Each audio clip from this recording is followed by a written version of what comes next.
ಯಾಕದು ಹಾಗಾಗಿರ್ತದೆ? First ನಮ್ಮ ಜ್ಞಾಪಕ ಶಕ್ತಿ ಕಡಿಮೆನಾದರೂ ಯಾಕಾಗಿರ್ತದೆ? ನಿಜವಾಗ್ಲೂ ಆಗಿರ್ತದ ಅಂದರೆ ಇಲ್ಲ, ಆಗಿರಲ್ಲ. ಈಗ ನನಗೆ ಸಿಟ್ಟು ಬಂದಿದೆ, ಸಿಟ್ಟು ಬಂದಾಗ ನಿಯಂತ್ರಣ ಕಳ್ಕೊಂಡು ಏನೋ ಮಾಡ್ತೀನಿ, ಯಾರಿಗೋ ಏನೋ ಅಂದ್ಬಿಡ್ತೀನಿ. ಆಮೇಲೆ ಅನಿಸುತ್ತೆ ಅದು ಹಂಗೆ ಅನ್ಬಾರ್ದಾಗಿತ್ತು, ಅಥವಾ ಹಂಗೆ ಎತ್ತಿ ಗ್ಲಾಸನ್ನು ಹೊಡಿಬಾರ್ದಾಗಿತ್ತು ಅಂತ ಏನೋ ಅನಿಸುತ್ತೆ. ಎಲ್ಲಿಗೆ ನೀವು ಒತ್ತಡ ಅಂತ ಹೇಳ್ತಿರೋ ಅಥವಾ ಎಲ್ಲಿಗೆ ನನಗೆ ಸಾಕಿಷ್ಟು ಅಂತ ತೃಪ್ತಿ ಆಗ್ತಾರೆ ಅಲ್ಲಿಗೆ ಮುಗೀತು ಬೆಳವಣಿಗೆ. ಈ ಮೆಮೊರಿ ಪ್ರಾಬ್ಲಮ್ಮು ಅಥವಾ ಏಕಾಗ್ರತೆಯ ಕೊರತೆ ಈ ಥರ ಇದ್ದವ್ರಿಗೆ ಬೇರೆ ಏನಾದರೂ ಶಾರೀರಿಕ ಸಮಸ್ಯೆ ಇರ್ತದ ಅಂದರೆ ಹೌದು ಇರ್ತದೆ. ಏನಿರ್ತದೆ? ಒಂದು ಸೊಂಟ ನೋವು ಅಥವಾ ಮಧ್ಯದ ಬೆನ್ನಿನಲ್ಲಿ ಸ್ವಲ್ಪ ನೋವು, ಇಲ್ಲ ಅಂದರೆ ಸ್ವಲ್ಪ ಆಲಸ್ಯ.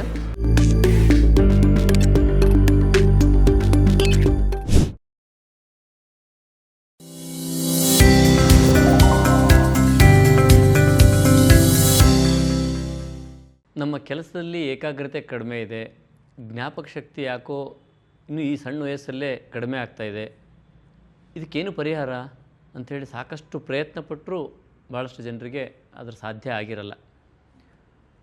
ಇದನ್ನು ಸರಳವಾಗಿ ಸರಿಪಡಿಸ್ಕೊಳ್ಬೋದು.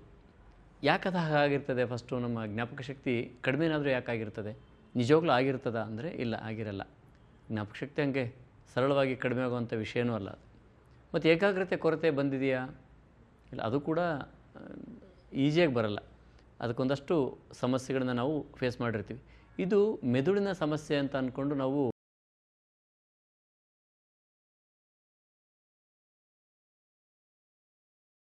ಮಾಡೋಕ್ಕೆ ಹೋಗ್ತೀವಿ. ವಾಸ್ತವದಲ್ಲಿ ಮೆದುಳಿನ ಸಮಸ್ಯೆನೇ ಆಗಿದ್ದರೆ ಬೇರೆ ಥರ ಫೇಸ್ ಮಾಡ್ತೀವಿ ನಾವು. ಇದನ್ನು ಏನಂದರೂ ಜ್ಞಾಪಕಕ್ಕೆ ಬರಲ್ಲ, ಇಲ್ಲಿ ಮರ್ತೋಗ್ತಿರ್ತೀರ ಅಷ್ಟೇ. ಸೊ ಇದಕ್ಕೆ ಕಾರಣ ಇರುವಂಥದ್ದು ಆಯುರ್ವೇದದಲ್ಲಿ ಸ್ಪಷ್ಟವಾಗಿ ಹೇಳ್ತದೆ, ಇದು ಮಾನಸಿಕ ತೊಂದರೆ. ಇದು ಮೆದುಳಿನ ತೊಂದರೆ ಅಲ್ಲ, ಅಥವಾ ನರಗಳ ತೊಂದರೆ ಅಲ್ಲ, ಇನ್ಯಾವುದೋ ಒಂದು ದೊಡ್ಡ ಕಾಯಿಲೆಯ ಸಂಕೇತವೂ ಅಲ್ಲ. ಸರಳವಾಗಿ ಮಾನಸಿಕ ಒತ್ತಡ ಅಥವಾ ಮಾನಸಿಕ ಪ್ರಭಾವ ಬಿದ್ದಿರ್ತದೆ ಅಷ್ಟೇ.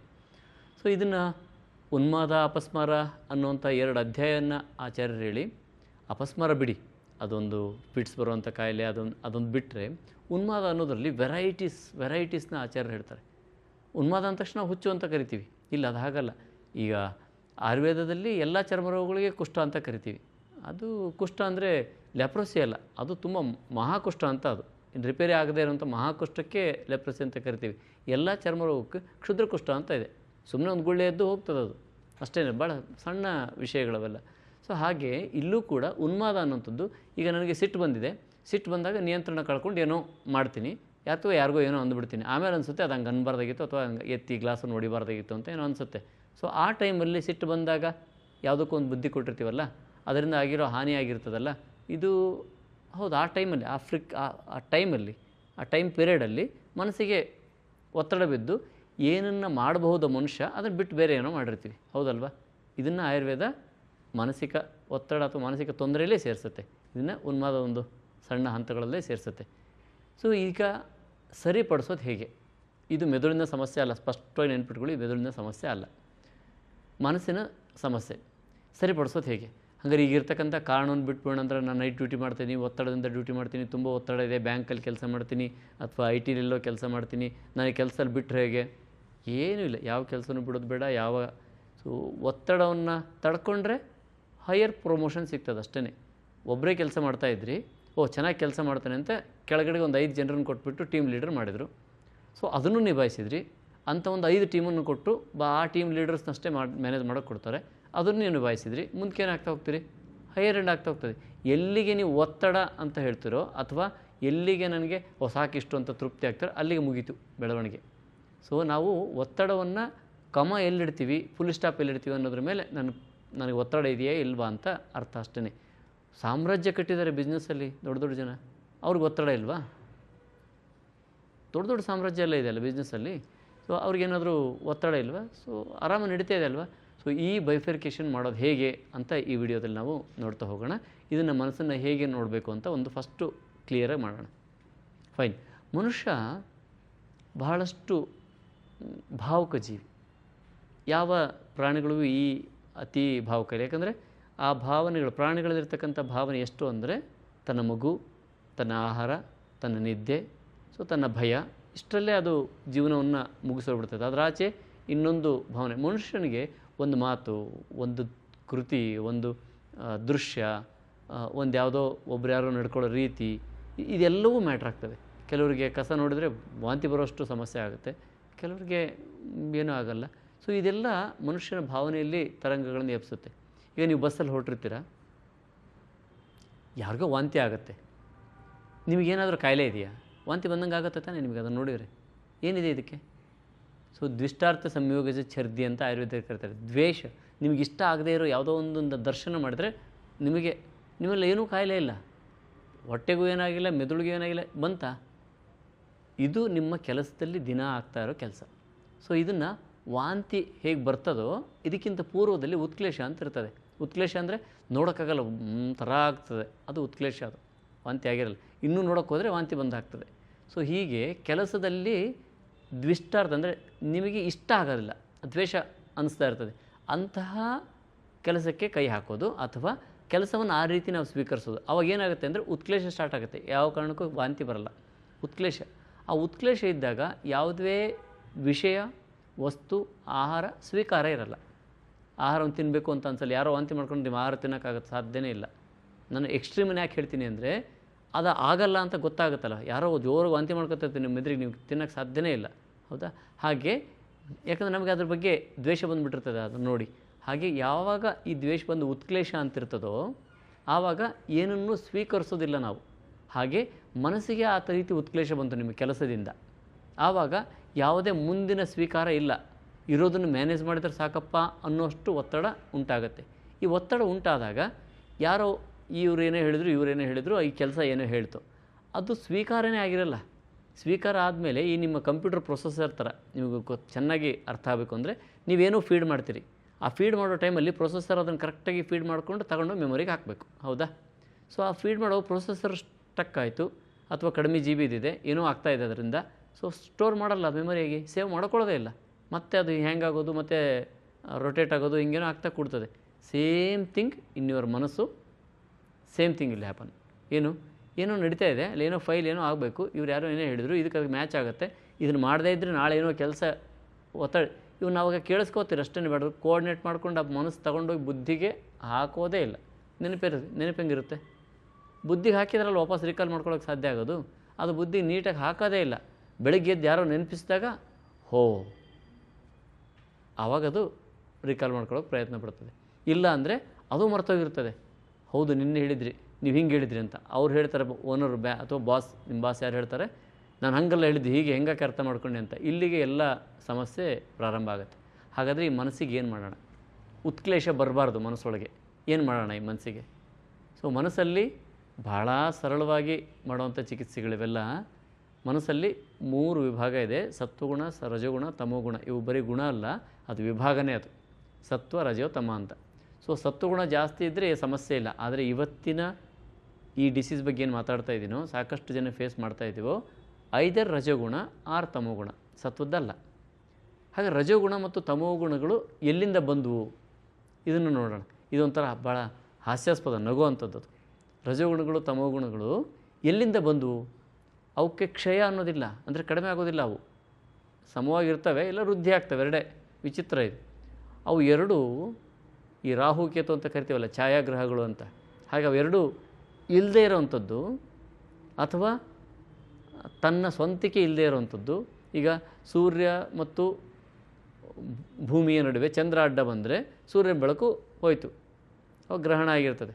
ಹಾಗೆ ಭೂಮಿ ಮತ್ತು ಇದರ ನಡುವೆ ಭೂಮಿಯ ನೆರಳು ಚಂದ್ರನ ಮೇಲೆ ಬಿತ್ತು ಅಂದರೆ ಚಂದ್ರಗ್ರಹಣ ಆಗಿರ್ತದೆ. ಸೊ ಇದು ವಾಸ್ತವದಲ್ಲ, ನೆರಳು ಅಷ್ಟೇ ತಾನೇ. ಅದು ವಾಸ್ತವದಲ್ಲಿ ಒಂದು ಇದು ಇದೆಯಾ, ವಸ್ತು ಇದೆಯಾ ಚಂದ್ರಗ್ರಹಣದಲ್ಲಿ? ಏನಿಲ್ಲ. ಭೂಮಿಯ ನೆರಳೇ ಚಂದ್ರನ ಮೇಲೆ ಹೋಗ್ತಾ ಇರ್ತದೆ, ನಾವೇ ನಿಂತ್ಕೊಂಡು ನಾವೇ ನಮ್ಮ ನೆರಳನ್ನೇ ನೋಡಿಕೊಂಡು ಚಂದ್ರಗ್ರಹಣ ಆಯಿತು ಅಂತ ಹೇಗೆ ಹೇಳ್ತೀವೋ ಹಾಗೆ ಸತ್ವ, ರಜೋ, ತಮೋ ಗುಣಗಳಲ್ಲಿ ಸತ್ವಗುಣ ಕಮ್ಮಿ ಆದರೆ ಇವು ಜಾಸ್ತಿ ಆಗಿಬಿಡ್ತವೆ ಅಷ್ಟೇ.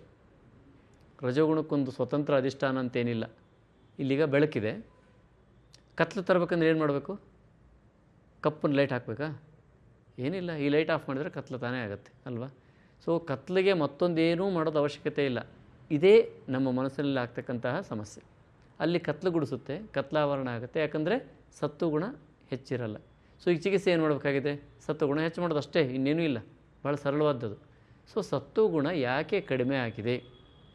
2 ಪ್ರಧಾನವಾದ ಕಾರಣವನ್ನು ನೋಡೋಣ. ನೋಡಿ, ಸಕ್ಸಸ್ ಬೇಕಾ? ಮನಸ್ಸಿನಲ್ಲಿ ಸತ್ವಗುಣ ಜಾಸ್ತಿ ಮಾಡ್ಕೊಳ್ಳಿ, ಇಷ್ಟೇ. ಇದರ ಆಚೆ ಏನೂ ಇಲ್ಲ. ಸತ್ವಗುಣ ಜಾಸ್ತಿ ಮಾಡಿಕೊಂಡ್ರೆ ಸೂಕ್ಷ್ಮವಾದದ್ದು ಟಕ್ ಟಕ್ ಅಂತ ಅರ್ಥ ಆಗುತ್ತೆ, ಭಾಳ ಸೂಕ್ಷ್ಮವಾಗಿದ್ದು. ಇದನ್ನು ಎಲ್ಲಿಗೆ ಲಿಂಕ್ ಮಾಡಬೇಕು ಅಂತ ಅರ್ಥ ಆಗ್ತದೆ. ಬರ್ಡ್ ವ್ಯೂ ಕಾಣೋಕ್ಕೆ ಸ್ಟಾರ್ಟ್ ಆಗುತ್ತೆ, ಇಡೀ ವ್ಯವಸ್ಥೆ ಹೆಂಗೆ ಕಾಣ್ತದೆ ಅಂತ. ನೀವು ಟ್ರಾಫಿಕ್ ಜಾಮಲ್ಲಿ ಸಿಕ್ಕಾಕೊಂಡ್ರೆ ಯಾರು ಎಲ್ಲಿ ಸಮಸ್ಯೆ ಆಗಿದೆ ಅಂತ ಗೊತ್ತಾಗಲ್ಲ. ನೀವು ಹಾರು ನೋಡ್ತಿರ್ತೀರಿ, ಮುಂದೋನು ಹಾರು ನೋಡ್ತಿರ್ತಾರೆ, ಮುಂದೋನು ಅಲ್ಲೇನೋ ಅಡ್ಡ ಆಗಿರುತ್ತೆ, ಏನೂ ಗೊತ್ತಾಗಲ್ಲ. ಬರ್ಡ್ ವ್ಯೂವಲ್ಲಿ ನಿಂತ್ಕೊಂಡು ಮೇಲಿಂದ ನೋಡಿದರೆ ಅವನು ಸ್ವಲ್ಪ ಸರ್ಕೊಂಬಿಟ್ಟು ಟ್ರಾಫಿಕ್ ಕ್ಲಿಯರ್ ಆಗುತ್ತೆ ಅಂತ ಮೇಲಿಂದ ನೋಡಿದವ್ರಿಗೆ ಅಷ್ಟೇ ಗೊತ್ತಾಗುತ್ತೆ. ಈ ಬರ್ಡ್ ವ್ಯೂ ಬರಬೇಕು, ಸತ್ವಗುಣ ಜಾಸ್ತಿ ಆಗಬೇಕು. ನಾವು ಆ ಮಟ್ಟದಲ್ಲಿ ನಿಂತ್ಕೊಳ್ಳೋಂಗಿಲ್ಲ, ಮೇಲ್ಮಟ್ಟಕ್ಕೆ ಬರಬೇಕು. ಅದು ಮೇಲ್ಮಟ್ಟ ಕೆಳಮಟ್ಟ ಅಂತ ಅಂದ್ಕೊಳ್ಳೋಕ್ಕೂ ಬೇಡಿ, ಸತ್ವಗುಣ ಜಾಸ್ತಿ ಆಗಬೇಕು ಅಷ್ಟೇ. ಸೊ ಹಂಗಾರೆ ಸತ್ವಗುಣ ಜಾಸ್ತಿ ಮಾಡಿಕೊಂಡ್ರೆ ಕ್ಲಿಯರ್, ರಜಗುಣ ತಾನೇ ಕಮ್ಮಿ ಆಗುತ್ತೆ, ತಮಗುಣ ತಾನೇ ಕಮ್ಮಿ ಆಗುತ್ತೆ. ನಿಮ್ಮ ಕೆಲಸ ಹಾರ್ಡ್ಲಿ 6 ವಾರದಲ್ಲಿ ಹೈಯೆಸ್ಟ್ ಚೇಂಜಸ್ ಬರ್ತದೆ. 6 ವಾರದಲ್ಲಿ ಆಯುರ್ವೇದದ ಚಿಕಿತ್ಸೆ, ಆಯುರ್ವೇದದ ಡಯಾಗ್ನೋಸಿಸು ಮತ್ತು ಅದರ ಪ್ರಕಾರ ಆಹಾರವನ್ನು ತೊಗೊಂಡ್ರೆ ನಮ್ಮ ವೈದ್ಯ ತಂಡ ಖಂಡಿತವಾಗ್ಲೂ ಈ ವಿಷಯವನ್ನು ಹೆಕ್ಕಿ ತೆಗೆಯುತ್ತೆ. ನೀವು ಸುಮ್ಮನೆ ಒಂದು ಔಷಧಿ, ಇದಕ್ಕೊಂದು ಸರಸ್ವತಾರಿಷ್ಟ ಕೊಡಿ, ಇದಕ್ಕೊಂದು ಏನು ಶಂಖಪುಷ್ಪಿ ಕೊಡಿ, ಇದಕ್ಕೊಂದು ಬ್ರಾಹ್ಮಿ ಇಲ್ಲ. ನೀವೆಲ್ಲರೂ ಅಷ್ಟು ಮಾತ್ರೆಗಳು ತೊಗೊಂಡಿರ್ಬೋದು, ಏನೋ ತೊಗೊಂಡಿರ್ಬೋದು. ಅದು ಎಂದು ಸತ್ವಗುಣ ಜಾಸ್ತಿ ಮಾಡುವಂಥ ಔಷಧಿಗಳು ಅಲ್ಲ. ಅದು ಹಾಗಲ್ಲ. ಅದೇನೆಂದರೆ ಇರೋದನ್ನು ತೆಗೆದು ಹೊರಗೆ ಕೊಡೋಕ್ಕೆ ನೋಡ್ತದೆ, ಅಥವಾ ಆವರಣನ ತೆಗೆದು ಕ್ಲಿಯರ್ ಮಾಡೋಕ್ಕೆ ನೋಡ್ತದೆ. That's not only the remedy. ಅದು ಪೂರ್ಣ ರೆಮಿಡಿನೂ ಅಲ್ಲ. 1-3% ಜನರಿಗೆ ಖಂಡಿತ ಹೆಲ್ಪ್ ಆಗ್ಬೋದು. ಅದನ್ನು ಹೆಕ್ಕಿ ತೆಗಿಬೇಕು, ಯಾಕೆ ಇದು ಹೀಗಾಗಿದೆ ಅಂತ. ಸೊ ಈ ವೈದ್ಯ ತಂಡ ಇದನ್ನು ಹೆಕ್ಕಿ ತೆಗೋದಕ್ಕೆ, ಅಂದರೆ ನಾವು ನಿಧಾನ ಅಥವಾ ಕಾರಣ ಅಂತ ಕರಿತೀವಿ, ಅದನ್ನು ತೆಗೆಯೋದಕ್ಕೆ ನಾವು ಹೆಚ್ಚು ಒತ್ತಡವನ್ನು ಕೊಡ್ತೀವಿ. ಎಲ್ಲಿ ಆಗಿರ್ತದೆ ಹಾಗಿದ್ರೆ ಸತ್ವಗುಣ ಎಲ್ಲಿ ಒಂದು ಸಣ್ಣ ಉದಾಹರಣೆ ಕೊಡ್ತೀನಿ. ನಿಮಗೆ ನಿಜವಾಗ್ಲೂ ಈ ರೀತಿ ಒತ್ತಡ ಕಾಡ್ತಾ ಇದೆ ಅಂತಾದರೆ, ಅಥವಾ ಕೆಲಸ ಆಗಿಲ್ಲ ಅಂತ ಗಾಬರಿ, ಭಯ, ಆ್ಯಂಗ್ಸೈಟಿ ಆಗ್ತಾಯಿದೆ ಅಂತಂದರೆ ತಿಳ್ಕೊಳ್ಳಿ, ಹೈಯೆಸ್ಟ್ ಫಿಸಿಕಲ್ ಎನರ್ಜಿನ ತುಂಬ್ತಾ ಇದ್ದೀವಿ ಬಾಡಿಗೆ. ಫಿಸಿಕಲ್ ಎನರ್ಜಿ ಬೇಕು ಅನ್ನೋಂತಹ ಒಳ್ಳೊಳ್ಳೆ ಆಹಾರವನ್ನು ಅಥವಾ ಪ್ರಮಾಣತಃ ಜಾಸ್ತಿ ಫುಡ್ಡನ್ನು ನಾವು ತೊಗೊಳ್ತಾ ಇದ್ದೀವಿ. ಡೆಫಿನೆಟ್ಲಿ ಫುಡ್ಡು ಎನರ್ಜಿನ ಕೊಟ್ಟೇ ಕೊಡ್ತದೆ. ನಮ್ಮ ಎನರ್ಜಿಯ ಸೋರ್ಸ್ ಯಾವುದು ಅಂದರೆ ಫುಡ್ಡೇ. ಕೇವಲ ಫುಡ್ಡನ್ನು ತೊಗೊಳ್ತೀವಿ, ಅಷ್ಟು ಫಿಸಿಕಲ್ ಆ್ಯಕ್ಟಿವಿಟಿ ಇರಲ್ಲ. ಇವತ್ತಿನ ನಾವೆಲ್ಲ ಅದೇ ಕೆಲಸ ಮಾಡೋದು, ಕೂತ್ಕೊಂಡು ಕೆಲಸ ಮಾಡ್ತೀವಿ. ಫುಡ್ ಊಟ ಮಾಡೋದು, ಒಬ್ಬ ರೈತ ಶ್ರಮವಹಿಸಿ ದುಡಿಯೋನು ಎಷ್ಟು ಉಣ್ತಾನೋ ಅಷ್ಟೇ ಊಟ ಮಾಡ್ತಾಯಿದ್ವಿ. ಈಗ ಆ ಇಂಬ್ಯಾಲೆನ್ಸ್ ಏನಾಗಬೇಕು? ಶಕ್ತಿನೇ ಅಲ್ವಾ? ಆ ಬಿಡುಗಡೆ ಆದಂತಹ ಶಕ್ತಿ ಕೆಲಸ ಮಾಡದೇ ಇದ್ದರೆ ಒಂದಷ್ಟು ಕಾಲ ನೋಡಿ ಆಮೇಲೆ ಅದು ಹೈಯೆಸ್ಟ್ ಬಾಂಬ್ ಥರ ಸಿಡಿಯೋಕ್ಕೆ ಸ್ಟಾರ್ಟ್ ಆಗುತ್ತೆ. ಬಾಂಬ್ ಥರ ಸಿಡಿಯೋದಂದರೆ ಏನೋ ಒಂದು ಬ್ಲಾಸ್ಟ್ ಅಲ್ಲ, ಅದು ಎಲ್ಲ ನರಗಳಿಗೂ ಎನರ್ಜಿನ ತಳ್ಳಿಬಿಡುತ್ತೆ. ಆ ಅನ್ಸ್ಟೇಬಲ್ ಸ್ಟೇಟಸಲ್ಲಿ ನರಗಳಿತ್ತು ಅಂದರೆ ನೀವು ಯಾವುದಾದ್ರು ವಿಷಯ ಹೇಳಿದ್ರೆ ಅರ್ಥ ಆಗಲ್ಲ, ಕೇಳಿಸ್ಕೊಂಡ್ರೆ ಅರ್ಥ ಆಗಲ್ಲ. ಭಾಳ ಅಂದರೆ ಸಣ್ಣ ಪುಟ್ಟಕ್ಕೆ ಗಾಬರಿ ಆಗೋದು, ಭಯ ಆಗೋದು, ಇದಷ್ಟೇ ಆಗೋದು. ಒಂದು ಸಣ್ಣ ಯಾರಿಗೋ ಏನೋ ಹಾರ್ಟ್ ಅಟ್ಯಾಕ್ ಅಂದರೆ ಇಲ್ಲಿಂದ ನಮ್ಮ ಎದೇನೋ ಸ್ಟಾರ್ಟ್ ಆಗಿಬಿಟ್ಟಿರ್ತದೆ. ಸೊ ಇದೆಲ್ಲ ಆಗೋದು ವಾಸ್ತವದಲ್ಲಿ ಆ ಸತ್ವಗುಣ ಜಾಸ್ತಿ ಇಲ್ಲದೆ ಇರೋದಕ್ಕೆ. ಒಂದು ವೇಳೆ ಸತ್ವಗುಣ ಜಾಸ್ತಿ ಇತ್ತಂದ್ರೆ ಏನಾಗುತ್ತೆ? ಯಾರಿಗೋ ಹಾರ್ಟ್ ಅಟ್ಯಾಕ್ ಆದರೆ ಏನಾಗುತ್ತೆ? ನೀವೇನು ಮಾಡ್ಬೋದು ಅದಕ್ಕೆ ಅಂತ ಅರ್ಥ ಆಗುತ್ತೆ. ನಾವು ಹೇಗಿದ್ದೀವಿ ಅಂತ ನಮಗೆ ಅರ್ಥ ಆಗ್ತದೆ. ಸೊ ನಾವೇನು ಮಾಡ್ಬೋದು ಅವ್ರಿಗೆ, ಅಥವಾ ನಮಗೇನು ಆಗಿದೆ ಇದಕ್ಕೆ ಸ್ಪಷ್ಟವಾಗಿ ಅರ್ಥ ಆಗುತ್ತೆ. ಅಲ್ಲಿಗೆ ಕ್ಲಿಯರಾಗಿ ಇಟ್ಕೊಳ್ತೀವಿ. ಸುಮ್ಮನೆ ಭಯ ಪಡೋದು ಇಲ್ಲವೇ ಇರಲ್ಲ. ಹಾಗೆ ಆಫೀಸಲ್ಲಿ ಸೊ ಕೆಲವರು ಡಿಮೋಷನ್ ಆಗ್ತಾರೆ, ಪ್ರಮೋಷನ್ ಬಿಟ್ಟು. ಸುಮ್ಮನೆ ಏಜ್ ಆಗಿದೆ ಅನ್ನೋ ಕಾರಣಕ್ಕೆ ಪ್ರಮೋಷನ್ನ ಈ ಜಗತ್ತಂತೂ ಮಾಡಲ್ಲ. ಮೊದಲ ವ್ಯವಸ್ಥೆ ಇತ್ತೇನೋ, ಈಗಂತೂ ಆ ವ್ಯವಸ್ಥೆ ಇಲ್ಲ. ನಿಮ್ಮ ಸರ್ಟಿಫಿಕೇಟ್ ಕೂಡ ನೋಡಲ್ಲ. ಸ್ಕಿಲ್ ಇದೆಯಾ, ವರ್ಕ್ ಮಾಡ್ತೀರಾ, AI ಎಲ್ಲ ಬಂದಿದೆ. ಆ AIನ ಅರ್ಥ ಮಾಡಿಕೊಂಡು ಅದನ್ನು ಬಳಸ್ಕೊಂಡು 10 ಜನ ಅಥವಾ 20 ಜನ ಮಾಡೋ ಕೆಲಸನ ನೀವು ಇನ್ಪುಟ್ ಕೊಡ್ತೀರಾ ಅದಕ್ಕೆ. Yes, definitely you are the master. So ಇದಕ್ಕೆ ಮಾಡಬೇಕಾಗಿರೋ ಕೆಲಸ ಏನಂದರೆ, ನಾವು ಮೆದುಳಿಗೆಲ್ಲ ಔಷಧಿ ಮಾಡಬೇಕಾಗಿರೋದು ಮನಸ್ಸಿಗೆ. ಏನು ಮನಸ್ಸಿಗೆ ಔಷಧಿ ಮಾಡೋದು? ಸಾತ್ವಿಕ ಆಹಾರಗಳನ್ನು, ಅಂದರೆ ಏನೂ ರುಚಿ ಇಲ್ಲದಿರೋ ಆಹಾರ ಅಂತಲ್ಲ. ಸಾತ್ವಿಕ ಆಹಾರ ರುಚಿ ಇರಲ್ವಾ? ಅದ್ಭುತವಾದ ರುಚಿ ಇರುವಂಥ ಆಹಾರಕ್ಕೆ ಸಾತ್ವಿಕ ಆಹಾರ ಅಂತ ಕರೆಯೋದು. ನಾವು ತಪ್ಪು ತಿಳ್ಕೊಂಬಿಟ್ಟಿವಿ. ಸಾತ್ವಿಕ ಆಹಾರ ಅಂದರೆ ಅದೇನು ಹಸಿ ತರಕಾರಿ ತಿನ್ನುವಂಥದ್ದು, ಮತ್ತು ಇನ್ನೇನೋ. No absolutely zero. ನೀವು ಅದನ್ನು ದೊಡ್ಡ ಮಿಸ್ಟೇಕ್ ಅದು. ನಾನೇನೋ ಬರೀ ಕಾಳು ತಿಂದು ಬದುಕೋದು ಅಥವಾ ಇದಕ್ಕೆ ಸಾತ್ವಿಕ ಝೀರೋ. ಹಂಗೆ ಮಾಡ್ಕೋದ್ರೆ ಇನ್ನೂ ಸ್ವಲ್ಪ ಡ್ಯಾಮೇಜ್ ಮಾಡ್ಕೋತೀವಿ. ನಾವು ಆ ಥರದ್ದೆಲ್ಲ ನೋಡಿದ್ದೀವಲ್ವ, ಸಾಕಷ್ಟು ಜನ ನೋಡಿದ್ದೀವಲ್ಲ. ಮೊಳಕೆ ಕಾಳು ತಿಂದು ಬಂದವ್ರಿಗೆ ಎಷ್ಟು ಜನ ಒದ್ದಾಡ್ತಾ ಇದ್ದಾರೆ. ಅದನ್ನು ಸಾತ್ವಿಕ ಆಹಾರ ಅಂತ ಅನ್ಕೋತೀವ? ಹಾಗಲ್ಲ. ಸಾತ್ವಿಕ ಆಹಾರ ಅಂದರೆ ನಮ್ಮ ಹಸಿವು ಬಂದಿರಬೇಕು, ಅವಾಗ ಊಟ ಕೊಡಬೇಕು. ಆ ಊಟವನ್ನು ಪೂರ್ತಿ ಅದು ಹೀರ್ಕೋಬೇಕು. ಹೀರ್ಕೋತಾ ಅದು ಸಾತ್ವಿಕ ಆಹಾರ. ಹೀರ್ಕೊಳ್ಳದೆ ಬಿಡ್ತಾ ಅದು ರಾಜಸಿಕ ಆಹಾರ ಅಥವಾ ತಾಮಸಿಕ ಆಹಾರ. ಎಕ್ಸಾಂಪಲ್ ಕೊಡ್ತೀನಿ. ನೀವು ಚೆನ್ನಾಗಿ ಮೆಣಸಿಕಾಯಿ ತಿಂದುಬಿಟ್ರಪ್ಪ, ಅಂದರೆ ಖಾರ ಖಾರ ಖಾರ ಇರುತ್ತೆ ತಿಂದುಬಿಟ್ರಿ, ಅದನ್ನು ಹೀರ್ಕೊಳ್ಳಿಲ್ಲ, ಅದು ರಜಗುಣ. ಅದು ಮಿರ್ಚಿ, ಯಾಕಂದರೆ ತೇಜಸ್ಸನ್ನು ಹೆಚ್ಚಿರ್ತದೆ, ಖಾರ ಆಗುತ್ತೆ, ಅದು ಹೆಚ್ಚು ಹೀಟ್ ಆಗೋವಂಥ ಪದಾರ್ಥ. ಅದೇನು ಮಾಡುತ್ತೆ? ಬೇದಿ ಮಾಡಿ ಜಾಡಿಸಿ ಹೊರಗೆ ಆಗ್ತದ ಹೀರ್ಕೊಳ್ಳಲ್ಲ ಅಂತ ಅರ್ಥ. ಇಲ್ಲ ಇಷ್ಟಿಷ್ಟು ಸ್ವೀಟ್ ತಿಂದುಬಿಟ್ಟಪ್ಪ, ಅದು ಅಂದರೆ ಕಚ್ಚಾ ಸ್ವೀಟ್ ತಿನ್ನೋದು, ಮಾಂಸ ಜಾಸ್ತಿ ತಿಂದ್ಕೊಳ್ಳೋದು, ಸೊ ಈ ಥರದ್ದು ಮೊಸರನ್ನು ಜಾಸ್ತಿ ಇಷ್ಟಿಷ್ಟು ತಿಂದುಬಿಟ್ಟೆ, ಈಗ ಇದು ಬೇದಿ ಮಾಡಲ್ಲ. ಮೊಸರು ಆಗಲಿ ಇಷ್ಟಿಷ್ಟು ಆಹಾರ ತಿಂದಿದ್ದೆಲ್ಲ ಬೇದಿ ಮಾಡಲ್ಲ. ಹೊಟ್ಟೆ ಊದಿಸ್ಕೊಂಡು ಮನಸ್ಸಿಗೆ ನಿದ್ದೆ ಕೊಟ್ಟು ತಮಸ್ಸನ್ನು ಮಾಡಿ, ಏನರ ಓದೋಕೆ ಹೋದರೆ ನಿದ್ದೆ ಕೊಟ್ಟು, ಯಾರು ಮಾತಾಡೋಕೆ ಹೋದರೆ ನಿದ್ದೆ ಕೊಟ್ಟು, ಇಲ್ಲ ಇಡ್ಲಿ ದೋಸೆ ಅಂದ್ಕೊಳ್ಳಿ, ಅದು ಕೂಡ ತಮಸಿಕ ಆಹಾರವೇ. ಯಾಕಂದರೆ ನಿನ್ನೆ ಆಹಾರವನ್ನು ತಿಂದು ಇವತ್ತು ಬೆಳಗ್ಗೆ ಮಾಡಿರ್ತೀವಿ, ಅದು ತಿಂದಾಗ ದೋಸೆ ತಿನ್ನಲಿ ಅಥವಾ ಇಡ್ಲಿ ತಿನ್ನಲಿ ಮನಸ್ಸು ಆ್ಯಕ್ಟಿವಾಗಿ ಇರೋದೇ ಇಲ್ಲ, ನಿದ್ದೆ ಕೊಡ್ತಾ ಇರ್ತದೆ. ಸೊ ತಾಮಸಿಕ ಆಹಾರವನ್ನು ಕೊಟ್ಟರೆ ಮನಸ್ಸಿಗೆ ನಿದ್ದೆ ಕೊಡ್ತದೆ, ಈ ಥರ ರಾಜಸಿಕ ಆಹಾರವನ್ನು ಕೊಟ್ಟರೆ ಮನಸ್ಸು ಕಿರಿಕಿರಿ ಮಾಡಿಕೊಂಡು ಬೇದಿಯಿಂದ ಸೊ ಒಟ್ಟಾರೆ ಏನು, ಈ ಶರೀರ ಅದನ್ನು ಸ್ವೀಕರಿಸಲ್ಲ ಅಂತ. ಯಾವುದೇ ಆಹಾರವನ್ನು ಶರೀರ ಸ್ವೀಕರಿಸ್ತು ಅಂದರೆ ಅದು ಸಾತ್ವಿಕವಾಗಿರ್ತದೆ, ಸ್ವೀಕರಿಸೋದು. ಇದನ್ನು ಸಣ್ಣ ಒಂದೇ ಒಂದು ಲೈನಲ್ಲಿ ಹೇಳೋದಾದರೆ, ಸ್ವೀಕರಿಸುತ್ತೆ ಅಂತ ಒಂದೇ ಒಂದು ಲೈನಲ್ಲಿ ಹೇಳೋದಾದರೆ, ನೀವು ಊಟ ಮಾಡಿ 1.5 ತಾಸಿಗೆ ಹೊಟ್ಟೆ ಖಾಲಿ ಇರ್ತದೆ, ಹಗುರವಾಗಿರ್ತದೆ, ಊಟ ಮಾಡಿನೋ ಇಲ್ಲೋ ಅನ್ನೋಷ್ಟು ಇರ್ತದೆ, ಹಸಿವಾಗಿರಲ್ಲ, ಅದನ್ನು ಹಸಿವಲ್ಲ, ಅದು ಹೊಟ್ಟೆ ಖಾಲಿ ಇರ್ತದೆ. ಖಾಲಿ ಇರೋದು ಬೇರೆ, ಹಸಿವಾಗೋದು ಬೇರೆ. ಹೊಟ್ಟೆ ಖಾಲಿ ಇರ್ತದೆ, ಹಗುರವಾಗಿರ್ತೀರ, ಚೆನ್ನಾಗಿ ಕೆಲಸ ಮಾಡ್ತಾ ಇರ್ತೀರಿ. ಈ ಖಾಲಿ ಆಗಿದೆ ಅಂದರೆ ಏನರ್ಥ? ಹೀರ್ಕೊಂಡಿದೆ ಅಂತಾರೆ. ವೆರಿ ಅಬ್ವಿಯಸ್ಲಿ ಅದು ಸರಿ ಅಲ್ವಾ? ಹೀರ್ಕೊಂಡಿದೆ ಅಂತ ಅರ್ಥ. ಸೊ ಖಾಲಿ ಇಲ್ಲಪ್ಪ, ಊಟ ಮಾಡಿದ ತಕ್ಷಣ ನನಗೆ ಹೊಟ್ಟೆ ಭಾರ ಆಗ್ತಾಯಿದೆ, ಇನ್ನೂ 1-1.5 ತಾಸು ಆದ್ರೂ ಕೂಡ ಹೊಟ್ಟೆ ಟೈಟಾಗಿ ಹಾಗೆ ಇದೆ. ಕೆಲವರಿಗೆ ಬೆಳಗ್ಗೆ ಉಂಡ್ರು ಮಧ್ಯಾಹ್ನ ತನಕನೂ ಹೊಟ್ಟೆ ಭಾರನೇ ಇರ್ತದೆ, ಸಂಜೆವರೆಗೂ ಭಾರ ಇರ್ತದೆ. ನಾವು ಇತ್ತೀಚೆಗೆ ಪೇಷಂಟ್ ನೋಡ್ತೀವಿ, ನನ್ನ ಹೊಟ್ಟೆ ಯಾವತ್ತೂ ಭಾರ ಹೋಗೋದೇ ಇಲ್ಲ, ಯಾವಾಗಲೂ ಊದ್ಕೊಂಡೇ ಇರ್ತದೆ, ಒಳಗಿಂದ ಫೀಲ್ ಆಗ್ತದೆ, ಮೇಲೆ ನೋಡಿ ಇಷ್ಟು ದಪ್ಪ ಕಾಣಲ್ಲ, ಅದು ಒಳಗಿಂದ ಅವ್ರಿಗೆ ಹೆಂಗೆ ಬಲೂನ್ ಥರ ಒತ್ತಾ ಇದೆ ನನಗೆ ಅಂತ ಅನ್ನಿಸ್ತಾ ಇರ್ತದೆ. ಸೊ ಈ ಒಂದು ವ್ಯವಸ್ಥೆ ಏನಪ್ಪ ಅಂತಂದರೆ ಶರೀರ ಅದನ್ನು ಹೀರ್ಕೋತಿಲ್ಲ ಅಂತ.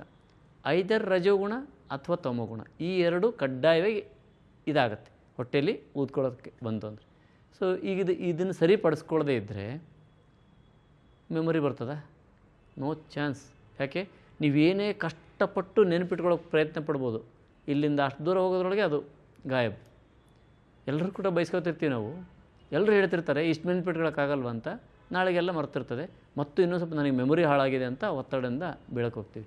ಹಾಗಾಗಿ ಇದನ್ನು ಕಾರಣವನ್ನು ಕಂಡುಹಿಡ್ಕೊಳ್ಳಿ. ಅದು ಆನಾಹ ಇರ್ಬೋದು, ಆಧ್ಮಾನ ಇರ್ಬೋದು, ಆಂತ್ರಕೂಜನ ಇರ್ಬೋದು, ಅಥವಾ ಕೋಷ್ಠಗತ ವಾತ ಇರ್ಬೋದು, ಪಕ್ವಾಶಯಗತ ವಾತ ಇರ್ಬೋದು, ಇವೆಲ್ಲವೂ ಅದಕ್ಕೆ ಸಂಬಂಧಪಟ್ಟ ವಿಷಯ. ಹಾಗಾದರೆ ಈ ಮೆಮೊರಿ ಪ್ರಾಬ್ಲಮ್ಮು ಅಥವಾ ಏಕಾಗ್ರತೆಯ ಕೊರತೆ ಈ ಥರ ಇದ್ದವ್ರಿಗೆ ಬೇರೆ ಏನಾದರೂ ಶಾರೀರಿಕ ಸಮಸ್ಯೆ ಇರ್ತದ ಅಂದರೆ ಹೌದು ಇರ್ತದೆ. ಏನಿರ್ತದೆ? ಒಂದು ಸೊಂಟ ನೋವು ಅಥವಾ ಮಧ್ಯದ ಬೆನ್ನಿನಲ್ಲಿ ಒಂದು ಸ್ವಲ್ಪ ನೋವು, ಇಲ್ಲ ಅಂದರೆ ಸ್ವಲ್ಪ ಆಲಸ್ಯ, ಇಲ್ಲಾಂದರೆ ಸ್ವಲ್ಪ ನಡೆದು ಬಿಟ್ಟರೆ ಕೈಕಾಲುಗಳು ಸುಸ್ತಾಗೋದು. ಇವೆಲ್ಲವೂ ದೊಡ್ಡ ಸಮಸ್ಯೆ ಅಲ್ಲ ಸ್ವಾಮಿ. ಇದೆಲ್ಲ ಈಸಿಯೆಸ್ಟು. ಏನು ಅಂದರೆ ಕರುಳಿನಲ್ಲಿ ಗ್ಯಾಸ್ ಜಾಸ್ತಿ ತುಂಬಿಕೊಂಡಾಗ ಸೊಂಟ ನೋವು ಬರ್ತದೆ, ಮಧ್ಯದ ಬೆನ್ನು ನೋವು ಬರ್ತದೆ, ಸ್ವಲ್ಪ ನಡೆದ್ರೆ ತೊಡೆ ಕಾಲು ನೋವು ಬರ್ತವೆ, ಆಲಸ್ಯನೂ ತುಂಬಿಕೊಳ್ತದೆ. ಸಣ್ಣ ಸಣ್ಣ ವಿಷಯಕ್ಕೆ ಯಾರಿಗೋ ಎಲ್ಗೋ ಪ್ರಪಂಚದ ಯಾವುದೋ ಮೂಲೆಯಲ್ಲಿ ಯಾರಿಗೋ ಏನಾದರೂ ನಿಮಗೆ ಗಾಬರಿ ಆಗೋಕ್ಕೆ ಸ್ಟಾರ್ಟ್ ಆಗ್ತದೆ. ಇವೆಲ್ಲವೂ ಮೆಮೊರಿ ಅಥವಾ ಏಕಾಗ್ರತೆಯ ಕೊರತೆ ಜೊತೆಗೆ ಇವು ಇದ್ದವು ಅಂದರೆ ಸುಮ್ಮನೆ ಚಿಟಿಕೆ ಹೊಡೆದ್ರಲ್ಲಿ ಹುಷಾರು ಮಾಡುವಂಥ ಒಂದು ಕೆಲಸ ಇದು. ಅದಕ್ಕೆ ನಾನೇ ಚಿಕಿತ್ಸೆ ಮಾಡಬೇಕು ಅಂತಿಲ್ಲ. ನಮ್ಮ ತಂಡದ ಯಾವ ವೈದ್ಯರು ಕೂಡ ಸಮರ್ಥವಾಗಿ ಸರಳವಾಗಿ ಹುಷಾರು ಮಾಡುವಂಥ ಒಂದು ಕಾಯಿಲೆ. ಬಟ್ ನೀವು ಅದನ್ನು ಫಾಲೋ ಮಾಡಬೇಕು. ನಾನು ಔಷಧಿ ತೊಗೊಂಡ್ಬಿಡ್ತೀನಿ ಸರಿಯಾಗಿಬಿಡ್ತದ? ಔಷಧಿ ಅಲ್ಲ ಕೆಲಸ ಮಾಡೋದು. ಕೇವಲ ಔಷಧಿ ಈಗಿರೋ ಸಮಸ್ಯೆಯನ್ನು ಸಾಲ್ವ್ ಮಾಡಿಕೊಡ್ತದೆ. ಅದನ್ನು ನಿರಂತರ ಉಳಿಸ್ಕೋಬೇಕಲ್ವ? ಅದಕ್ಕೆ ಬೇಕಾದಂಥ ವಿಧಿವಿಧಾನಗಳನ್ನು ನಿಮಗೆ ಔಷಧಿ ಬರೋಕ್ಕೆ 1-2 ನಿಮಿಷ ಸಾಕು. ಉಳಿದ ಕನ್ಸಲ್ಟೇಷನ್ ಟೈಮಲ್ಲಿ ನಿಮ್ಗೆ ಯಾಕಾಗಿದೆ, ಹೆಂಗಾಗಿದೆ ಅದನ್ನು ನಿಮಗೆ ಕನ್ವೆ ಆಗುತ್ತೆ, ಗೊತ್ತಾಗುತ್ತೆ. ಹೌದು, ನಾನು this was the mistake I done ಅಂತ. ಸೊ ಈ ಮಿಸ್ಟೇಕ್ ಮಾಡಿದ್ದಕ್ಕೆ ನಂಗೆ ಹಿಂಗಾಗಿದೆ ಅಂತ ನಿಮಗೆ ಕನ್ವೆ ಆಗುತ್ತೆ. ಆ ಕನ್ವೆ ಆಗುತ್ತಲ್ಲ, ಅದನ್ನು ಯಾವುದು ನಿಮಗೆ ಮನಸ್ಸಿಗೆ ಆಗಿರ್ತದೋ ಅದನ್ನು ಲೈಫ್ ಟೈಮ್ ಅದನ್ನು ಕರೆಕ್ಷನ್ ಮಾಡ್ಕೊಳ್ತಾ ಹೋಗೋದು. 6 ವಾರ, ಕೇವಲ 6 ವಾರ. ನಿಮ್ಮ ಆಫೀಸ್ ವರ್ಕ್ ಇರ್ಬೋದು ಅಥವಾ ಫ್ಯಾಮಿಲಿಯಲ್ ಸಂಬಂಧ ಇರ್ಬೋದು, ಯಾವುದೇ ವಿಷಯ, ಯಾವುದು ಮರೆಯಲ್ಲ, ಯಾವುದು ಏಕಾಗ್ರತೆಯಿಂದ ಭಂಗ ತರಲ್ಲ, ಯಾವುದು ಗಾಬರಿನೂ ತರಲ್ಲ. ಇದನ್ನು ಫಾಲೋ ಮಾಡಬೇಕಷ್ಟೇ. ಎಷ್ಟು ಸರಳ ಅಲ್ವಾ? ಬನ್ನಿ ಮುಂದಿನ ವಿಡಿಯೋದಲ್ಲಿ ಮತ್ತೆ ಸಿಗೋಣ. ಎಲ್ರಿಗೂ ಧನ್ಯವಾದಗಳು.